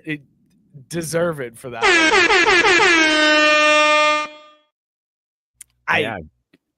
Gabe's right. REP, no more boob licking. I gotta be honest. Are we sure that this is a done deal? Because, like, what's not to say that Johnny Boy doesn't just open the Hooters up for that 1 week a year? Well, they are saying that they could be going. Hooters may just be looking at like a franchise model coming out. So they're just closing the corporate stores and hoping that franchisees open the locations back up as for Twin Peaks franchise. They figured it out. Scott, are you shocked that John Daly sold $750,000 worth of merch last year during Masters Week at the Hooters in Augusta? Absolutely not. But it makes that line in Happy Gilmore that much funnier when he says, "Let's go to Hooters." Like when you started that story, I just was like, wow, that makes that line even funnier because I didn't know that was a thing. But much like Dion, like who else would you expect to be able to do said thing except for John Daly? Like John Daly is the one person who could pull that off, and I'd be like, yep, that makes total sense. He's got a sponsor. He's been sponsored by Hooters for a long time. Like that the fact that I think he started setting up in the parking lot prior to being sponsored by Hooters. Like he just loved it. He's like, where out why? Like he's like, I'm going to be spending a lot of time here anyway, so I might as well just sleep in an RV here. I don't have far to go. I just wander out of the bar right over here. This will be great. And then I think that led to the sponsorship. Like he became the Hooters guy, which is Hooters guy. It fits though. I mean, like that is John Daly. So again, you're like that tracks. Hey, I mean, again, he probably thought, look, I'm gonna pass out with those shoes on in the parking lot anyways. Might as well. How many athletes would willingly like fit the role of a Hooters spokesman that you would like believe like actually ate there and was like John Daly to a fucking T. You're like, yep, absolutely. Not only do I believe that he enjoys their food and is selling it, he ain't worried about a wholesome family image or nothing. Like, all right, let's. I need a third getting them ducats. Because we could sip, chug, Drainpour, John Daly and Hooters, or actually no, here it is: John Daly at Hooters, Tiger Woods at Perkins, Rick Pitino at Olive Garden. Was it Olive Garden? I thought it was like a family. Yeah, it was like no, it's just an Italian restaurant. It was, yeah. Okay, all right, okay. I just wanted to make sure. I was like, wait, did I misremember that? I was like, I don't remember it being a chain restaurant. I thought it was like a local Louisville restaurant. Yeah, it was a small Italian restaurant, but I like the Olive Garden reference. That is funny. All right, so you said we've got John Daly at Hooters. Rick Pitino at Olive Garden. Rick Pitino is definitely finger banging in the 400 section. I mean, he already did it in an Italian restaurant, yeah. So you know he's like section 400. I'll do it wherever. Would you rather? Which one would you rather go to? John Daly's Hooters, Tiger Woods's Perkins, or Rick Pitino's Olive Garden? All right, that's okay. So that's how we're doing this. I've checked Drainpour on 3 options based on which one you would want to visit. So they own that location. That's what you're saying. This is very easy. I am going to go ahead and sip John Daly's Hooters because that is going to be a party vibe. That's going to be a good time. John Daly's going to be there. He's going to be drunk. He's not going to have shoes on. He's going to be smoking cigars. It's going to be a great time. I'm going to chug Rick Pitino's Olive Garden because I mean it's still when you're there, your family. Even if Uncle Rick, even if somebody's got their fingers in you.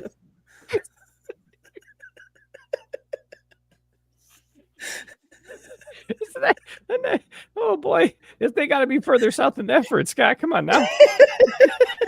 Hopefully, he wiped off after the garlic bread before he went in there. But no, there's no way.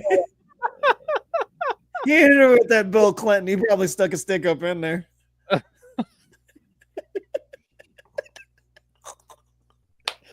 See, and I'm Drainpouring Tiger Woods' Perkins because at the end of the day, it's still Perkins. Thank you. That's the correct answer. I'm like, this is so easy to Drainpour Tiger immediately. Like, I don't get caught dead in a Perkins, Tiger owned or not. I'm like, Tiger, like it would fit Tiger. Be like, you would have a fucking Perkins, like a restaurant nobody wants to go to that you found love in. No way. Like, there's no way. Like, I don't care about hanging out with Tiger or nothing. Like, One might say Drainpour and Perkins chugging Olive Garden and sipping on Hooters. Always sipping on Hooters. I would want nothing to do with the Rick Pitino's Olive Garden, because I feel like it'd be an Olive Garden, except you wouldn't know where those breadsticks have been. You wouldn't know what happened on that table after closing last night, and because it's an Olive Garden, that shit didn't get cleaned off no matter what. So fuck that. Rick is a paisano himself. He ain't letting that shit be dirty, bro. Come on. Here's the thing. He's not gonna. Yeah, exactly. He's not gonna do it to the breadsticks that he's serving to people. He's got his own special batch of breadsticks, and also he's got his own table that he likes to do that on. He's not doing that on every table. He's doing it on his table. Like, so unless you're seated in like the booth that goes all the way around, like it's the half circle wraparound booth. That's the only booth you got to be careful of in that Olive Garden. Otherwise, you're safe. There was no finger banging on the table. Rick Pitino is doing that on his booth with his breadsticks. Nobody else's, because then he's eating the breadsticks afterwards. Gabe saying, "Don't get the Alfredo."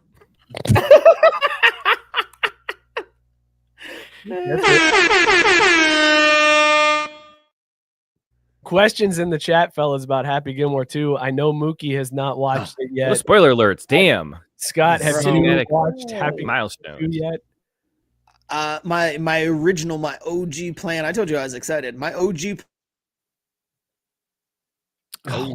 Just like that. You never know his. That didn't happen. Don't worry, we got Scott back. No. Oh, okay, there he is. All right. Oh wait, did I cut out for a second? Okay, well that didn't happen, and instead I ended up watching it this afternoon, which was my backup plan, was because I was like, I'll go in fresh, so I have everything ready to go. Dude, it was awesome. It was exactly what I hoped it would be, and honestly, it was surprisingly a little bit better than I thought it would be. I think I went in with fairly low expectations. Like, I was just like, this is probably a cash grab. Like, he's all of these cameos that I've heard about. It's just going to be, him just wanting to hang out with famous people. I loved it. It was so good. I laughed. Here's how I know it was good too. My wife, who normally I laugh at stuff and she's like, that's stupid as hell, she was cracking up. So even my wife was laughing at it, which made me feel very validated. Cheryl watched the entire thing since the first maybe 10 minutes with me. She doesn't like stupid funny movies like that. Like, yeah, she'll get down on some Dumb and Dumber, but for the most part, she ain't watching that shit.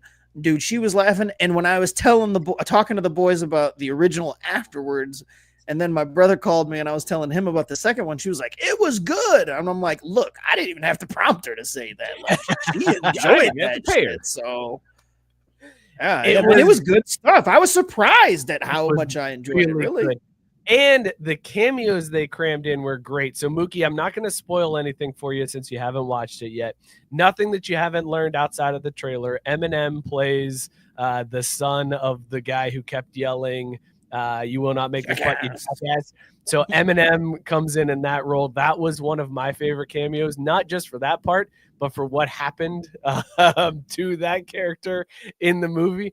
I also liked the low-key cameos, like Kelsey Plum just as the starter at a municipal golf course was a great like, that was just one of those things where Adam Sandler was like, what famous person can I sneak in here to see how long it takes for people to catch? Because I'm watching.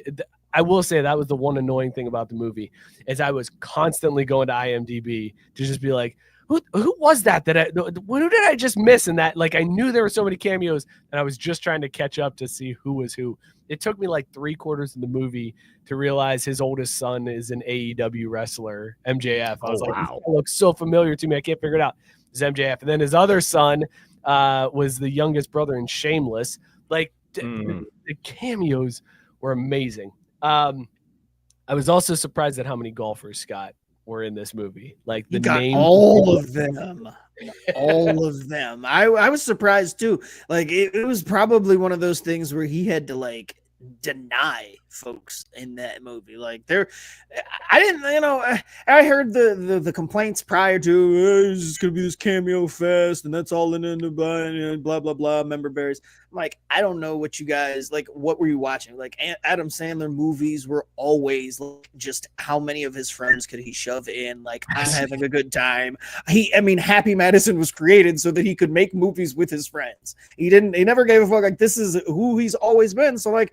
You go in with that mindset, and I thought it was great. I think Dan Patrick was my favorite cameo because I wasn't expecting him to pop up, and he was fucking hilarious. Like, I love me some Dan Patrick. And did they have Lee Trevino? Yes, but he didn't do his Lee Trevino thing from the first one. Yes, he did not. That was like the only gag, though, because they had the. I will say my biggest complaint about the movie, and my only. Miller for three.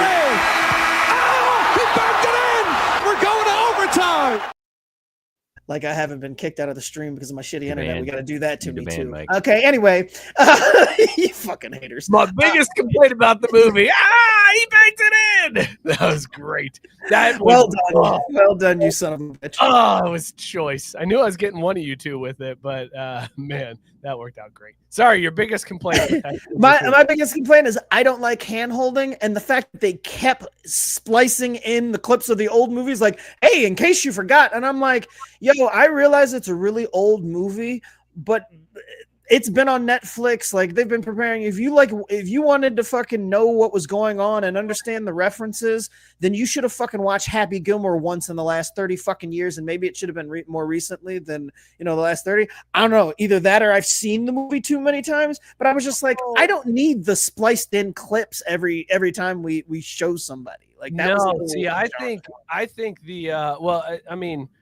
the, the spliced in clips where they brought back Chubbs and like referenced back to the movie and like had I thought that was a cool way to bring Carl Weathers in since he's no longer like, because Adam Sandler said him and Carl Weathers talked about doing this before Carl Weathers died, and he Carl Weathers was like, I'm in, we'll do it, like I'll bring Chubbs back, it'll be great. So they had to rewrite some of the script. Originally the script was Chubbs's son was pissed off at Happy for killing his dad, and him and Chubbs worked together to like win back his son to be back on Happy's side. So that was the original plot of the movie. But when Carl Weathers died, they had to rewrite a bunch of shit and like completely change trajectory, which is funny because the dude who played Chubbs' son, and I'm blanking on the comedian's name right now, Lavelle Crawford, the dude from Breaking Bad. Yeah. Like, it seemed like there was so much more they could have done with him that they just it was like pop up and then he was gone. And I was like, man, they could have really gone in on this. And once I heard about the story about like that was supposed to be what happened, I was like, oh, that makes way more sense then, because they could have developed a ton. And that's fine, but like I said, it wasn't necessary like throughout the entire thing. Like bringing Chubbs back in that way, okay, fine, but okay, we're showing the kid, the caddy. Like if you didn't recognize that was him, that's on fucking you. Like they could have done it just by having him do the motions, and you could have been like, oh shit, is that it's the caddy guy? But, like I just don't like hand holding. I recognize these people right away. Fuck that. Hold up. You think that was really the caddy, the golfer? You think that's really the caddy? Was it not? It is not. That is PGA Tour professional Will Zalatoris, who everybody jokes looks just like the caddy. That was one of looked exactly like him. I thought it was him. One of my favorite gags in the movie was that Will Zalatoris leaned in to the trope that people have of like, oh, look at how great Happy Gilmore caddy's doing on the tour. And he leaned in and was like, yeah, I'm going to play the caddy. Totally fucking got me, because I was like, he looked exactly like him. I'm like, that's fucking great. Then that is some A+ casting. So maybe they did need to hit you with the flashback. But he's playing like if he's supposed to be him, like they didn't make any reference to him actually being like somebody else. That's what I'm saying. Like he was supposed to be playing that character, right? Like that was my favorite gag. Like that and Scotty Scheffler joking about being arrested again. That was great. golfer gags, but the Will Zalatoris one I like the most because you have to be a fan of golf to know that people joke that he looks like Happy Gilmore's caddy, and which I've never pretended to be. Gilmore's caddy. It's so good.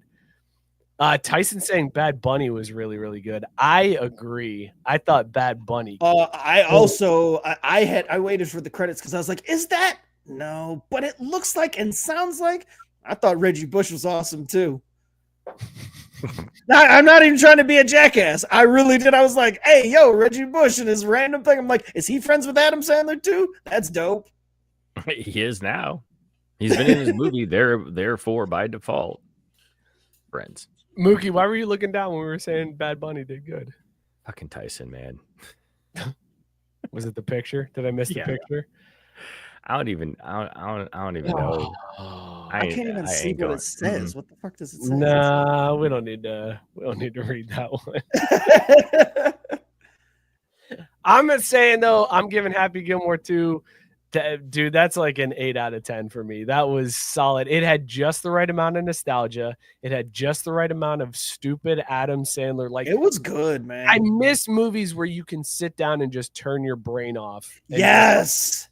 That was how I described it to my brother. I was like, you just sit down and turn your brain off. Like, what's wrong with comedy movies being like that and just being enjoyable? And there doesn't have to be some big overarching theme to it. And not like such subtle humor that you have to really pay attention or else you miss out on it. Right. Like dumb him finding all the different things that he could drink out of. That was hysterical. It was so good. It was hysterical. You want to share my 3-wood? Like, yeah, no, I laughed every time. Like, and then John Daly every time. John Daly drinking the hand sanitizer like through the entire movie. That was fucking great. Like, I loved when he like got the golf ball and then it was just he kept picking up things that had liquor in it. Yeah, no, it was a great gag. It was so good. And it's just one, like I said, turn your brain off, like just appreciate it for what it is. Just a stupid movie with goofy jokes that and a are, bunch of old references. Prime Adam Sandler gags, like just the same type of gags you would have expected in the 90s are back in this movie. And speaking of the 90s, the screech joke again, subtle as hell, fucking hilarious. So we'll put a cap on it here and play us out.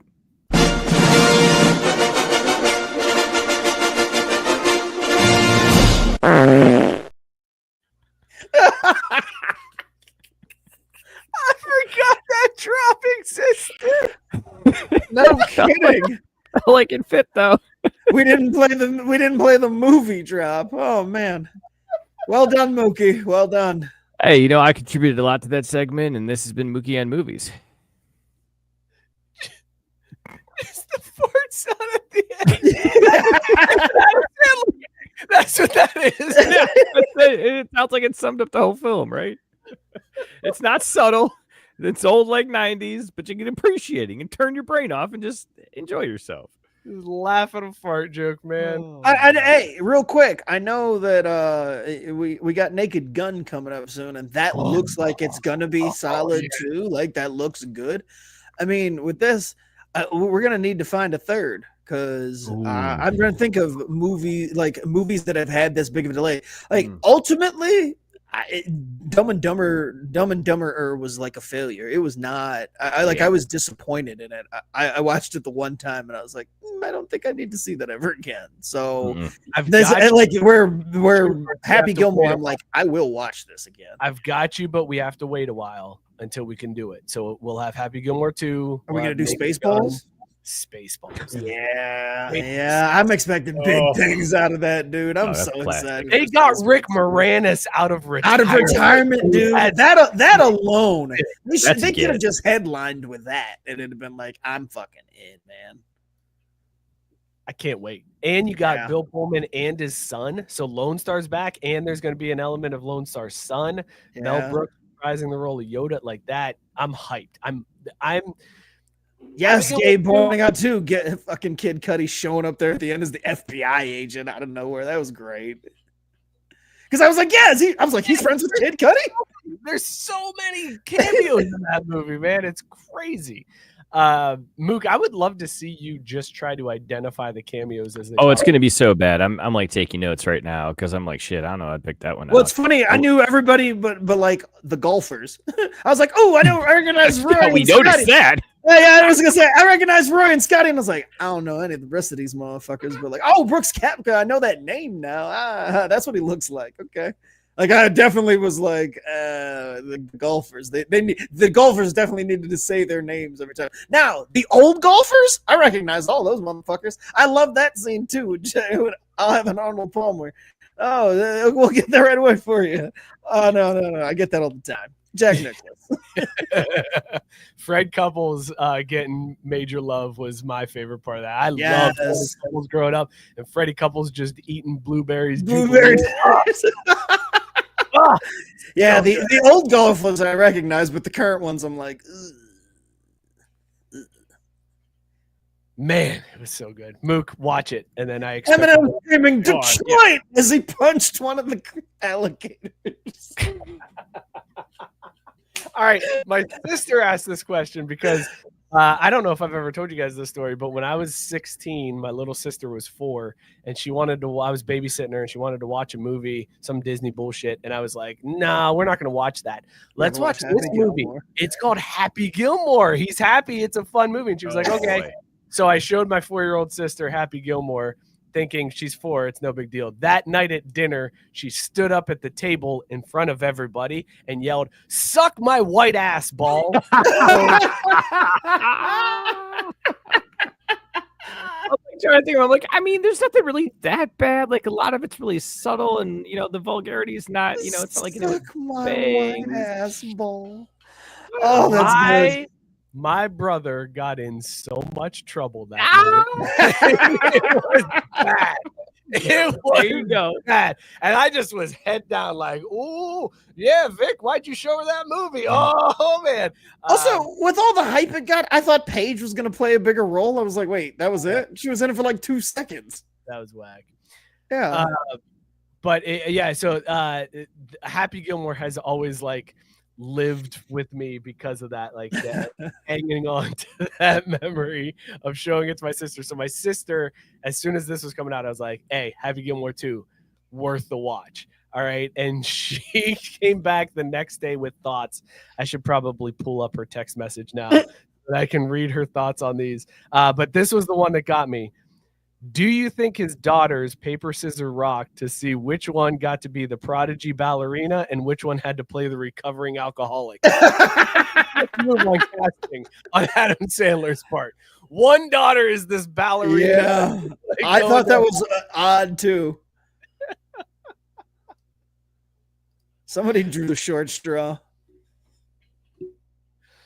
I love it. Great movie. All right, one more story, and then we're going to get out of here. There was a pizza place in Wisconsin, Famous Yeti's Pizza, that accidentally laced pizzas with oil infused with THC, apparently affecting 85 customers ranging from the ages of 1 to 91. A big range of people eating Famous Yeti's Pizza in Wisconsin.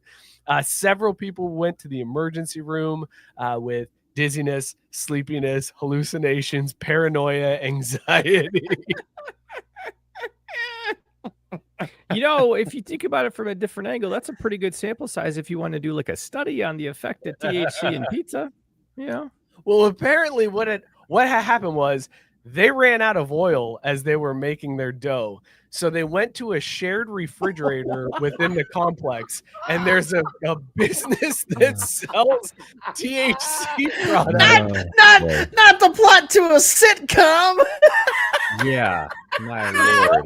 Teenage kid rolls up to the refrigerator. He's like, "Wait a second, I saw oil before," and goes to the fridge and is like, "Here's the oil, boss. I saved it." and it was all THC infused oil. Dude, God, I think I saw that episode of that 70s show, like for real. But that is amazing. Could you imagine getting a fucking a couple miggers with your pie? Like you just like, I'm just gonna have dinner. Next thing you know, it's like the best dinner you've ever had because it's laced with infused dough. God, I want to go to Wisconsin, man. Like that sounds amazing. And you just paid regular price too. I was gonna say, yeah, like extra money for a bar. Like, hey, first time when they find out, I'm like, yo, how many we got left? Because they pre-made that dough. Like, how much dough we got left? Where's that mega dough? Put that up. I'm gonna make me a personal pan later, baby. Ooh, okay. If you got that dough, though, Scott, how are you making it? You going thin crust? You going Detroit style? Like, what's the best way to use that dough? If it's bigger dough, then we're going Chicago style. I want all the dough. Give me the big pie style, baby. Breadsticks with that. I was gonna say, yeah, breadsticks. That's what you do. Breadsticks with oil on top of it. Call it a day. Breadsticks, little cheese sprinkled on top, a little bit of garlic salt. Done. Your boy is laying on the couch after that. Mook, how would you feel like being tricked into eating THC infused pizza?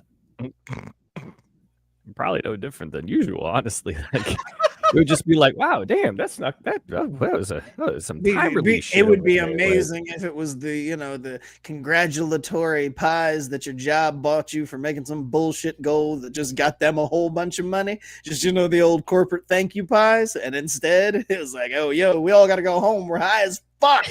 Thanks for the pizza, Corp. That'd be amazing. That would be great. They're like, this week, everybody, because we hit our sales numbers, pizza party, and people are like, these motherfucking cheap bitches. Pizza party? We can't get a fucking bonus. Instead, we get a pizza party. Yeah, great. Thanks, boss. You know what, though? And then they get that pizza, and they're like, this is the greatest thing that's happened. Dude, I'd trade a bonus for some unknowing THC pizza. I'm just saying. I mean, it's like a fun little. Like, hey, yo, I'm taking home the leftovers. I'm feeding the kids tonight. I'm the kids. I just can't believe they didn't notice. Like that shit smells. Like there's no way you could pick up on it. Dude, but if it was in the dough, I don't know, man. Like the smell probably baked off a good amount. Like when you add on toppings and everything, like I doubt that it smelled that much. Like, unless you knew, I doubt that you would pick up on it. It's dinner, man. Like, you're hungry. You're not thinking, I wonder if. Well, and let's face it, the people making the pizzas are also very high. So they're not noticing like an extra weed smell. They're just like, oh, God, oh, my bad. I didn't realize it stuck to me that much on my break. You guys good? We're good. All right, let's make this pizza. It's Tyson's at a calzone. I'm in for it. Like whatever you got. Why can't I ever get this lucky? Why am I? I know, seriously. You live in Ohio and not Wisconsin. That's why. Dude. No, but I didn't have the sexy teacher after me in middle school. Didn't have the hard Mountain Dew. Yeah, didn't get accidental THC pizza. Just living a regular old square ass life. Paying my taxes. Not able to go 4 knuckles deep in Yankee Stadium. Like, man, it's tough. It's bummer tough of their time, man. Just fucking living life like a square over here, bro. Scott, what was in your mug tonight? Rated on Caesar scale, dog or no dog? As the final for at least a little while on the Uncle Arnie's, we had the iced tea lemonade combo tonight on the Migger. Delicious, so good. Hall of Fame, baby. I want to hang with Uncle Arnie. $40 for a 12-pack was a lot, though. That was it's a little rough. See, and mine caught me with the there's no sticker on this because it was the only one I saw sitting in the cooler, and I'm like, I don't know how much this is. And when it got rung up, I was like, oh damn. But all right, like whatever. Like, newsflash, Scott paid for a 12-pack. Hey, I support the my brown folks at the liquor store. I ain't gonna. We don't need to make up stuff for them. It's only $3.33 a can. I guess it's not bad when you're That's talking true. 10 milligrams. Break it down. Yeah, that's pretty good. It's not free pizza, but it's damn near close. You're not gonna I was get rocking milligrams. the coffee milk stout straight up tonight from a Peculiar Brewing. Absolute dog, man. Wish I had a little bit more caffeine. get Would some have of caught a that little bit buzz there, but can't go wrong. THC za with a Migger chaser. Man, now that would be a reason to go to Chuck E. It's Cheese. a good night. A good night. Mhm. I had split banana from 450. It's banana and vanilla, and it's this, and I loved it, and I want more of it. And that is, I'm hooked on sours if it's like that. Good. Yeah, dude. Like Yes. banana ice cream. Oh, I'm in. I gotta I'm all in. find that one, dude. That one sounds so good. I'll keep an eye out next time I go to Cappy's. Thank you, sir. I'll grab one for you. Fellas, this is a show. It is 9:50. Holy crap! It's a late one. Date, man. It's a late one tonight. I apologize for going so long, but we had to explore that topic at the beginning and the whole Had to explore the fiasco space.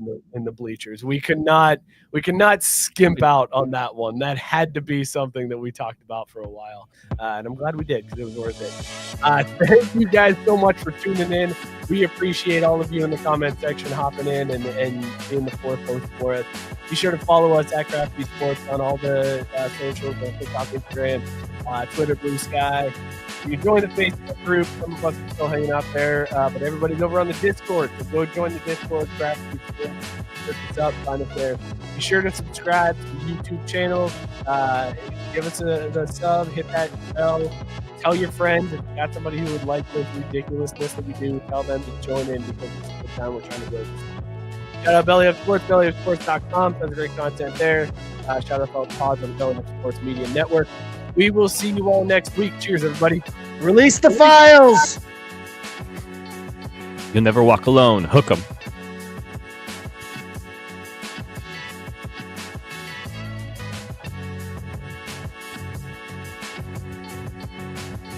You don't worry about the no's. You only worry about the yeses. The no's determine your future, not the yeses will come.